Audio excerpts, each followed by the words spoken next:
Hello friend, आज हम बात करते हैं छत्तीसगढ़ की परंपरा सुहागनों की आस्था सुहागली पूजा के बारे में। सुहागली पूजा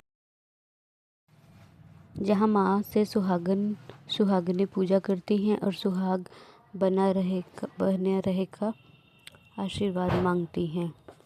माता रानी सबकी कृपा करे। यह है झलमला दिया, जो कि एक लोटे में पानी और तेल और दिया बत्ती लगा के इसे जलाया जाता है। सुहागली पूजा में कलश, झलमला दिया, गौरी गणपति और माता रानी का एक प्रतिमा होना जरूरी है।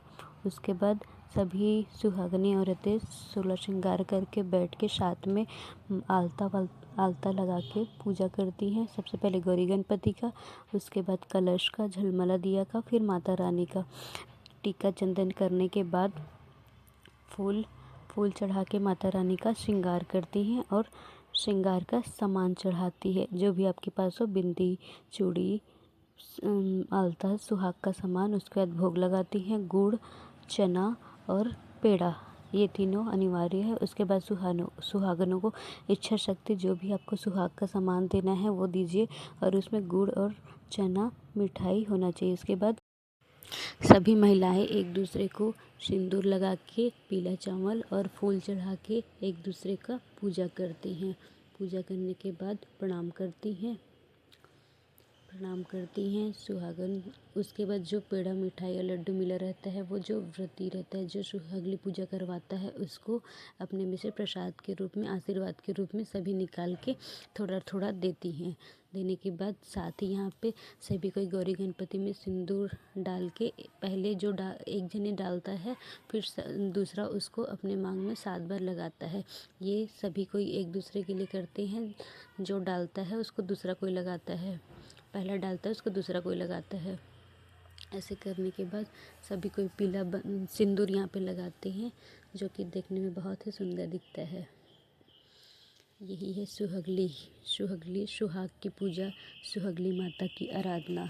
उसके बाद सभी कोई सिंदूर लगाने के बाद, पूजा कथा सुनने के बाद, आरती होने के बाद सभी कोई आशीर्वाद मांगते हैं। अपना अपना सुहाग बना रहे, सुहागली माता की कृपा सभी पे बनी रहे। सुहागली माता की पूजा नई दुल्हन आने पे, बेटी की शादी होने पे, और या तो फिर अच्छी तिथि पड़ने पर आप कभी भी सोमवार और गुरुवार को करा सकते हैं।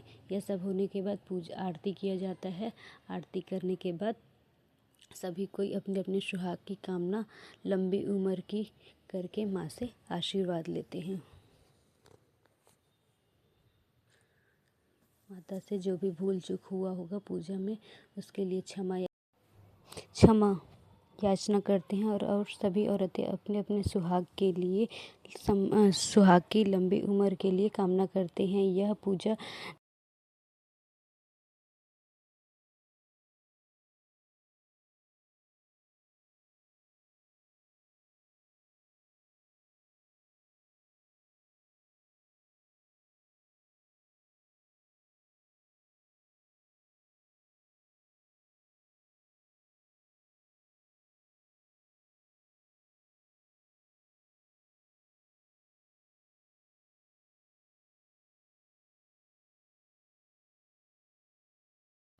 क्या आप भी छत्तीसगढ़ के हैं, और क्या ये पूजा आप भी करते हैं तो कमेंट में बताइए, या फिर इस पूजा के बारे में आपको पहले से भी जानकारी थी और जो कथा आप बोलते हैं वो आप कमेंट बॉक्स में बता सकते हैं। Thank you.